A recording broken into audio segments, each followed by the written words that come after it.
ஒரு அழகான கிராமம். அங்க சோமு என்ற விவசாயி வாழ்ந்தான். அவன் மிகவும் உழைப்பாளி. ஒருநாள் காலையில் நல்ல காற்று வீசிக் கொண்டிருந்தது. சோமு தானியத்தை தூற்றி சுத்தம் செய்து கொண்டிருந்தான். அதை பார்த்து அவன் மகன் அன்பு சோம்பேறியாக வந்து சொன்னான், அப்பா, இவ்வளவு அவசரமா? இதை இப்போவே பண்ணணுமா?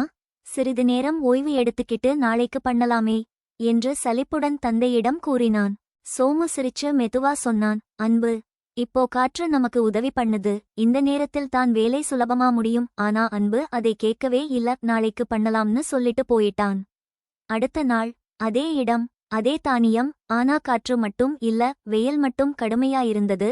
அன்பு தனியாக முயற்சி பண்ணினான். அவன் தூற்றும் போது தானியமும் குப்பையும் ஒன்றாகவே விழுகுது. எவ்வளவு முயற்சி பண்ணினாலும் அவனால் வேலையை முடிக்க முடியல. அப்பா, நீங்க சொன்னதுதான் சரி, நான் ஒத்துக்கிட்டேன் என்றான் அன்பு. சோமு சிரிச்சு சொன்னார், வாழ்க்கையிலும் இப்படித்தான். வாய்ப்பு இருக்கும் போது செய்யாத வேலை பிறகு எவ்வளவு முயற்சி செய்தாலும் கடினமாதான் இருக்கும் என்றார். நீதி மோரல்: காற்று உள்ள போதே தூற்றிக்கொள். சரியான நேரத்தில் செய்ய வேண்டியதை தவறவிடாதே. இந்த மாதிரி யூஸ்ஃபுல் ஸ்டோரிஸ் வேண்டும்னா லைக் மற்றும் சப்ஸ்கிரைப் பண்ணுங்க.